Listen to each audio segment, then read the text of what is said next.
Good day and welcome to Daily Trust TV. I am Bamas Victoria and this is Lifextra. On today's edition of Lifextra, we'll be talking about language. That is language being spoken in Nigeria.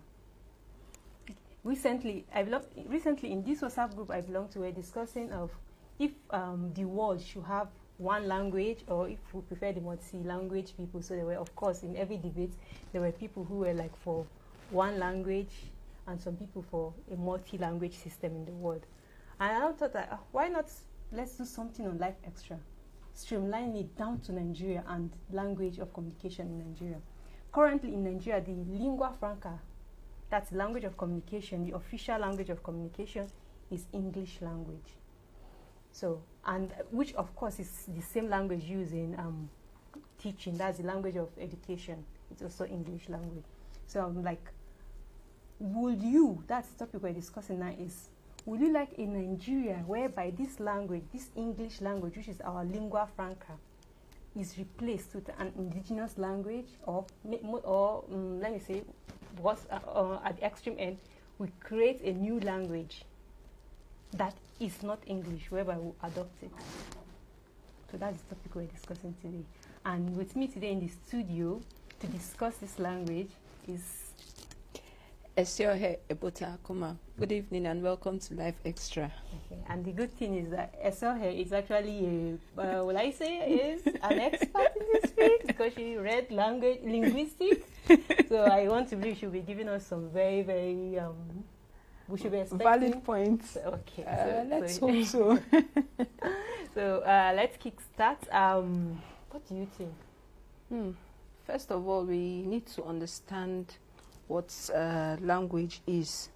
Like we linguists, we define languages as a method of communication made up of spoken or written symbols, and also that can be used in more conventional ways.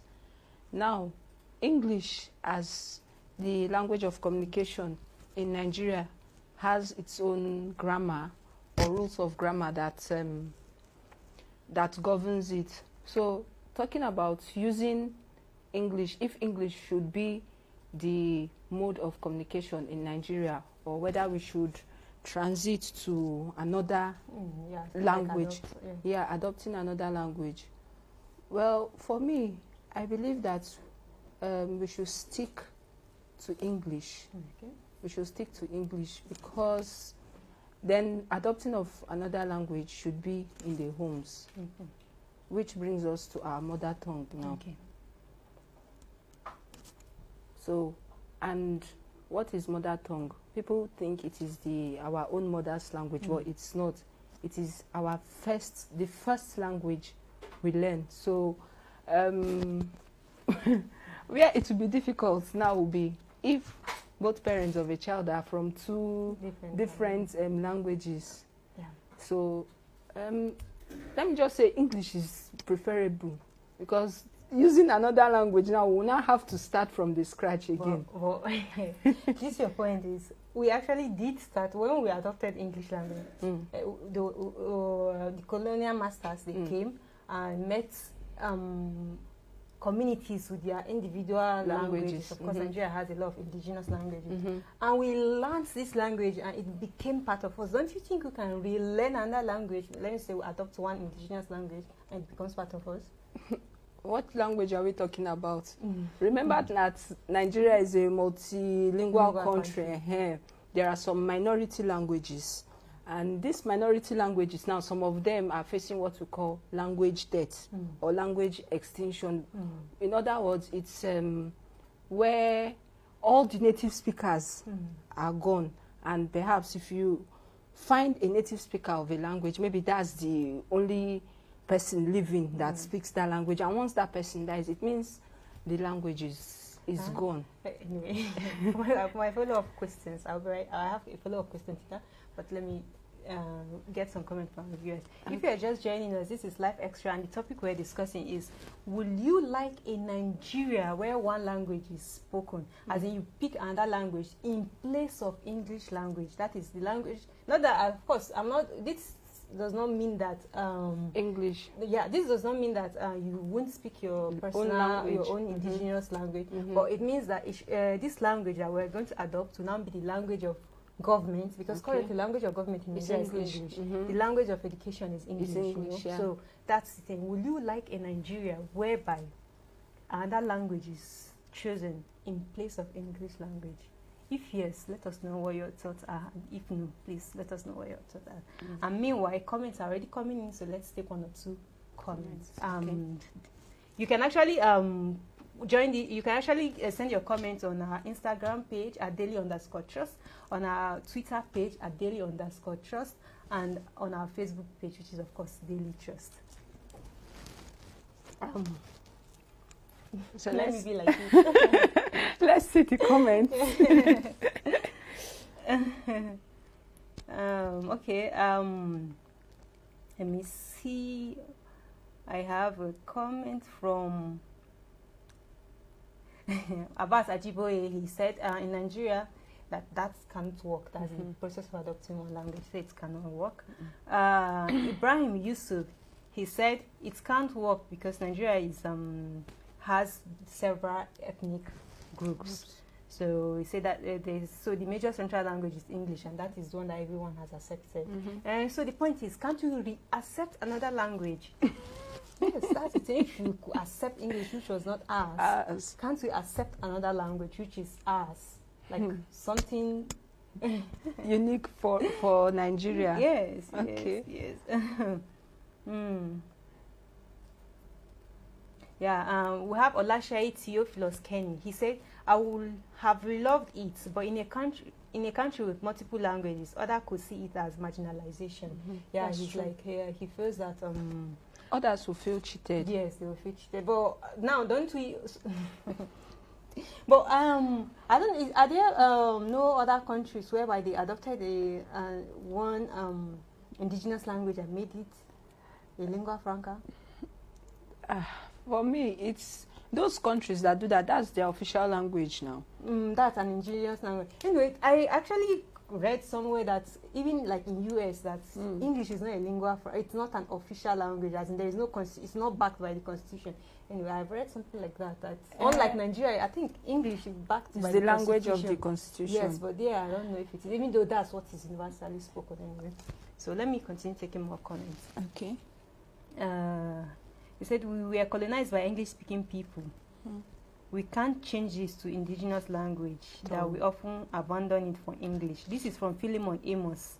Okay. He said most Nigerians really don't know even how to now talk, speak in their own indigenous language, not talk about that. But why is everybody saying this? At a point in time, we could not communicate in English, and we learned how to speak in English. We learned how to write in English, so we could still learn how to speak in any indigenous language. But that's because English has overshadowed our languages now. If you look at other countries within Africa, remember we have 2 types of Africa is kind of divided into 2, the Anglophone and the Francophone countries. Okay. Now, if you are talking about adopting another language, an indigenous language in Nigeria, what about countries like Cameroon?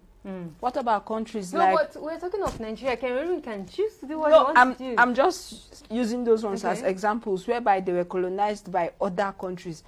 Cameroon was colonized by France. Is it France? Okay. Yeah. I know they speak French. Yes, that's their official language. But then they have other languages. Angola was colonized by, I think, the Portuguese, because that is what they speak there. Okay. So, but they have their own indigenous languages like Luo. Okay. So what happens to countries like that if they are to adopt? I mean, that's the language they grew up meeting, Portuguese and French and all that. So it's just like we now wanting to change to maybe Hausa or Yoruba or any other ethnic. Yeah, my point is, if we could change, let me say, if a Yoruba man of 1950, 1960 could learn English language way back, whereby we even have less tools, less learning. Like now you can actually, on your own, you can actually go on the net. There are so many language learning apps that you can use. So now that's even easier to learn language. With technology. If we could do it then without tech, Now it's even easier. So everybody is saying that because of its language we were colonized, it's language that we're so used to. It will be difficult. Change is constant. So yes, change is constant, no doubt, but it will be difficult. It will be difficult, except if we now try to do that to the incoming generation, where children are born like little ones. Because it is assumed that... Of course, it's going to be something that will be infeasible. But not with our own generation, though, because it's going to be... because it's going to be difficult. Okay, let me take more comments from Instagram, on our Instagram page at daily_trust. I have Belu Shoyan. I hope I pronounced that well. He said, obviously, because of our multi-ethnic status, none of these ethnic languages can be adopted, as the 3 major ethnic tribes have refused to unite and build a binding country. However, let's build on Nigerian Pidgin, only spoken here. This can be used as a national language. Okay. Yeah. So he said just like Patois for the Jamaicans. Yeah. So it's like we should use our Pidgin. Nigerian Pidgin. You accept? Yes. But the problem with Nigerian Pidgin, even if we're going to use it, it varies. Let me say someone from Warri speaks Pidgin English, go down to maybe Sokoto. There will be a kind of variation. Like, I mean, if we're going to use Pidgin English, it still have to be codified.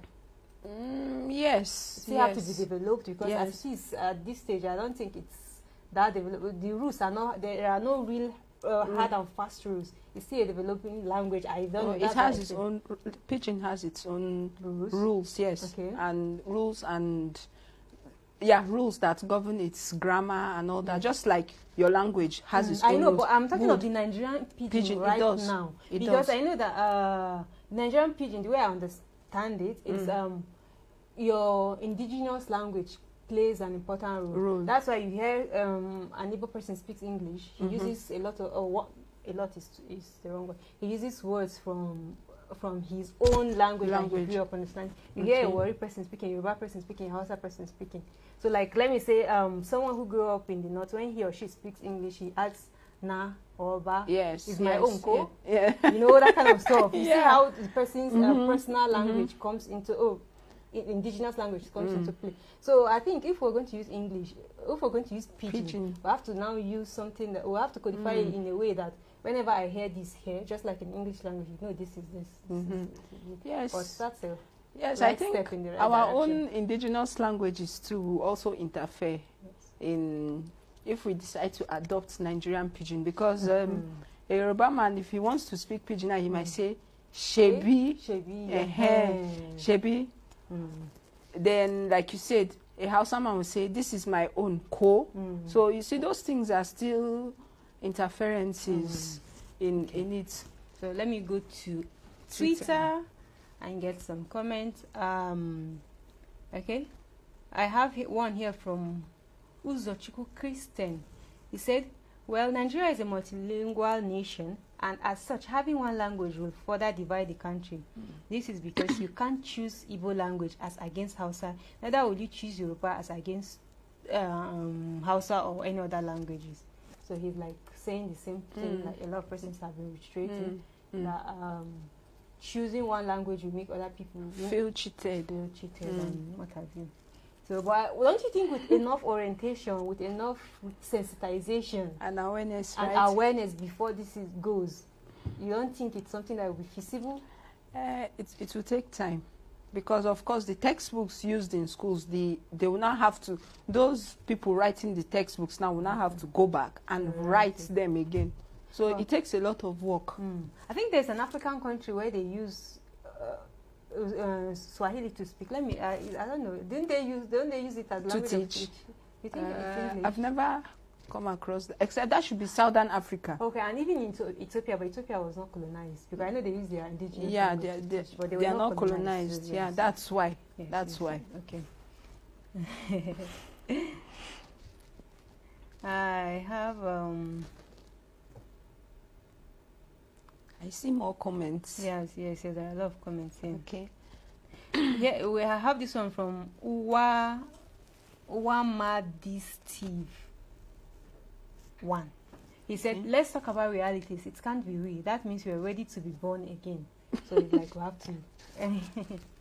So you see, that's what I've been saying. Yes. That's what I've been saying. In my from at M Suleiman 2121, he said, "Why, in my opinion, I think Nigeria as a nation need indigenous languages as an official language. Maybe we should start with the 3 major languages of Igbo, Yoruba, and Hausa." Okay. So that's even another angle. Why not? Because you will see, like, let me say, if you watch world news, you see like some other countries, like maybe Russian president or even the French, or German. When they speak in what are they calling their language? You can't get a translator to translate to English. Okay. It's not that they don't understand English. Yeah, so they just why can't we do that? We adopt like every. I know this is almost not possible. Let me just put it out there. Like every leader speaks in his language, and anytime he's talking, he has a translator translating. So, which means everywhere you go now, you have to be going with a translator. That means you move with a translator. Yes, that would be great job creation. For me, already, if we look at our school curriculum, it's already there. Okay. English, Hausa, Yoruba, Igbo, they are already being taught as subjects in schools. But those are not, there are other languages. I guess depending on the area you go, will determine the language. Our curriculum has more than Hausa, Igbo, and Yoruba. There are other languages too. Okay, I can just speak for the north. I can only speak for the north. So I know there are other languages. Maybe if you go in south, there's one or two other languages. They will do according to what is obtainable there. Yes. Okay. So now under at M Suleiman 2121's comment, people were now responding to his comment. You know, he said we should start with the 3 major languages. Major indigenous languages. Okay. Yeah, that's Hausa, Igbo, and Yoruba. So some at Ashley Ottman, he said unacceptable. It's not. He said infeasible. It's not feasible. He said not feasible. Yes, he said. So Ashley, he now said, "Why? That is your opinion." Then Ashley Ottman now responded, "There are states in northern Nigeria where 70% of inhabitants do not speak Hausa." So he was like, even if you adopt that, you know, generally people will say. Hausa, the north is Hausa speaking. And he was like, that's actually a wrong erroneous notion. Because there are places you go to, they also learn Hausa the way a southerner will go to, to learn Hausa. So he said that's actually wrong for you to just assume that all these people understand Hausa. Because just as the north has people from other tribes, the south too also has people from other tribes living there. So people in the north that maybe from other tribes that speak Hausa are maybe southerners, but they were born there. So it's obtainable everywhere. Obtainable everywhere. Okay. So I have another here from Uzochukwu Christian. He said, the problem is not having a particular language. It's in finding a way of fostering peace among the 3 main languages. If a solid peace is established among these 3 languages, the call for a particular language will go instinct. This from Uzochukwu. Then I have another one here at Bala Abdul Gaduwama. He said, at the risk of skepticism, these appear impractical. In Nigeria, it's an old laudable idea which has failed to see the light of the day. Ours is a pathetical situation of eternal rivalry and blinded antagonism. Instead of he used a lot of shorthand. Instead of give and take for the good of all, I would prefer. Sorry, I didn't get that. But basically, he's trying to say he doesn't think that's actually practical. It's possible because it seems there's been a lot of effort in that direction, and they've not yielded any results.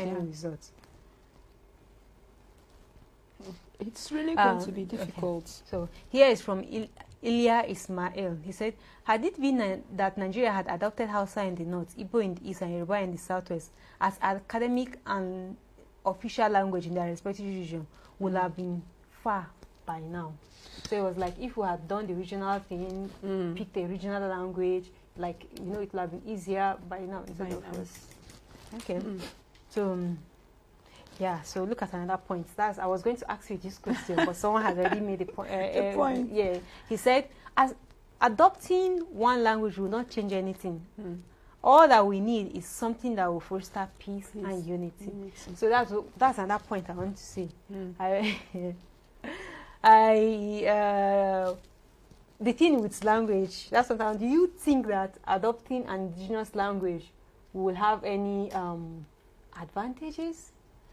The only thing, the advantage it could bring, one of the advantages is that, like some have said, it will foster peace and unity in the country. It will foster peace. I think that's the major advantage about it. That's the major advantage. Okay. So I have this one from Salim Ibrahim. They said Nigeria should either use its major tribe languages or continue with English language as a language of instruction. He said for use only one language may pose. He said because using only one language may pose more problem than we are facing in teaching and learning situation. So Yusuf Mohammed, he said, I will agree with this motion in order to give more priority to one of our local dialects. He's debating Mr. Chairman, panel of impartial judges. So he says he's agreeing with the motion that we should give one of our our indigenous language. We should use it. But which one? Yeah, I know that's first thing first. We have to accept. Should we? Which one? That will not come. Which one? Which one? That will not be the next language. Because if you look at it this way, in the north, apart from the Hausa is the major language of the north. But then there are other languages. Another thing we should consider is willingness to accept it. If everybody is open to accepting it. So that's my own. That's another angle we should look at. If everybody will be willing, that's the non-native speakers now of Hausa, if they'll be willing to accept that as the major language, or the non-native speakers of Yoruba or Igbo, because even in all these regions of the country, they have minority tribes, because they would also want their own to be used. Apart from this major language. So let's see what Facebook has to say then. Okay, so on Facebook here I have Ahmed M. Yakubu. He said he loves the Hausa language, but he said for him personally he loves the Hausa language more than English language. And I have another comment here is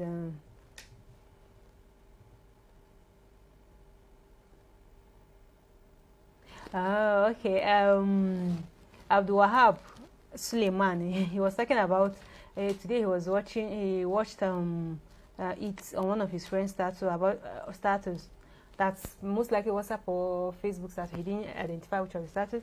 That about a new language called Gosa that is being introduced in University of Abuja. I think we did a report on that. We carried a video. Most likely he was talking about a video we did on that. Okay. So so he's just making that comment. I just let me see that. So we have another comment from Sado Joel. He said, I would say this is not achievable in Nigeria for now. Maybe in the nearest future it might come to light. For now, let's make do with English language and encourage our language, our local language too, for the sake of preservation. So he said, for now, let's just continue with English language, but encourage the local language for the sake of. But how do you preserve this language when you don't need it, you don't necessarily really use it? You know, when you don't use it, it faces the risk of dying. Yeah. There's just one way to do that, to preserve the language. What I feel is, if a couple are from two different tribes, what I feel is the father can speak his own language to the child, and the mother can speak her own language to the child. So when they are together, that's how they will communicate. So this way now they are kind of teaching the children, the child or the children, how to be bilingual. We call it bilingual. How the ability to speak two languages. are different, so they will know when to use it. If, okay, I'm with my father's family, this is their language of communication, I will use it with them. If I'm with my mother's family, this is the language of communication. So I feel that's one of the best ways to preserve the language. And then if someone is very efficient, very competent too, in writing languages, they can also do that, writing them down, coming up with texts and literatures in these languages. That will also help to preserve these languages. Okay. So I have, still on Facebook, I have a comment here from Mohammed Sajo Usman. He said, almost all East African countries, Kenya, Uganda, Tanzania, DRC, adopted Swahili language as their national language. That is why Swahili became the largest spoken language in Africa. Julius Nyerere of Tanzania plan was to make Swahili as an all-African language, but only East African countries accepted that. This is what I'm saying. Because all the channels, you see, like when you're watching generally Nigerian TV stations or listening to radio stations from Nigeria, except those which are indigenous, like those ones that are made, the national ones generally use English language for. But while growing up, I listened to a couple of East African radio stations and watched a couple of their TV stations. These are national TV stations and national radio stations. Let me just put national in quotes, just ahead. Their major language of communication is Swahili. And I want to believe they are also they have different ethnic groups. Yes, but they still were able to adopted Swahili. Yes, they still speak it. Like, it's only maybe while they're talking, they will chip one or two English words. But when they talk, like almost practically every person that comes, even when they are talking to their maybe celebrities, they are interviewing, they always use Swahili. So I felt not everybody will be Swahili, but I felt some other people had to like accept it. Yeah. So it's something similar was done. So I feel with time, yes, with time, but it's going to take time. It will take time for that to be achievable in Nigeria. Okay. So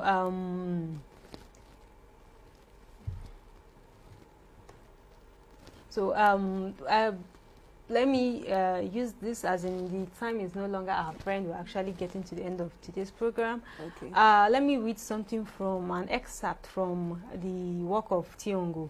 The article he wrote titled "The Language of African Literature." So inside, thiong'o quoted, you know, thiong'o is a writer, is an African well-known writer. Yes. Very, very well known. And in fact, thiong'o is, I think, he had, because he writes in English, but later he now started having, he felt he shouldn't just communicate in English. He should communicate in indigenous language. So he's one of the writers who feel that we should not just restrict ourselves to English. as writers, we shouldn't just write as the means of English. We use English language. So we should use our mother tongue. So he had this dilemma of, so he's one of those writers who felt indigenous language should also be part of it should be a strong part of our literature. So in this article, The Language of African Literature, he quoted another giant of African writing, Chinua Achebe. So let me read the quote of Chinua Achebe. So the quote he wrote that he used from Chinua Achebe was from Chinua Achebe writes of the African writer and the English language. Yeah. So now this is Chinua Achebe talking. He said, "Is it right that a man should abandon his mother tongue for someone else's?" That's still Chinua Achebe talking. He said, "It looks like a dreadful betrayal and produces a guilty feeling." Like, you know, like when you sit down and think, you discover that you can write effectively in English language, you can read. In fact, to some extent, you even think in English language. So whereas you have your mother's language here, and even though you understand it, you probably can't write in it. You probably can't read effectively in it. So, you know, don't you just feel guilty that, hey, this, you know? So I understand. Some writers actually do have this problem. They feel that they feel guilty. They feel as if they are betraying their own mother tongue. Yes. So he now said, "But for me, there is no other choice." He said, I have been given the language and I intend to use it. So he said he has the English language, he has been given, whether by, he had no choice in that. So he had been given it and he intends to use it. Okay. So on this, let me just read it without interruption one more. He said, is it right that a man should abandon his mother tongue for someone else's? It looks like a dreadful betrayal and produces a guilty feeling. But for me, there is no other choice. I have been given the language and I intend to use it. Achebe, 1975. Wow. So you see, the issue of language has... It's not just today. Yeah, it's not just today. It's been something that's ongoing. And like he said, it doesn't necessarily matter what language is. So what matters is what you can do with that language. So we've been given this language, let's use it. So with this, we have come to the end of today's broadcast. We thank you for joining us on this edition of Lifextra. We hope to see you same time, same station. Yeah. On Daily Trust Facebook, Daily Trust Twitter, Daily Trust Instagram. Yeah. Next Tuesday, time is 4 p.m. From my producer, Alade Abiodun, and from my director, George Leonard Okafor, and from Miss Esiohe Ebuta Akuma. Yes, I am Bama Victoria saying thank you and have a nice day ahead. Yeah.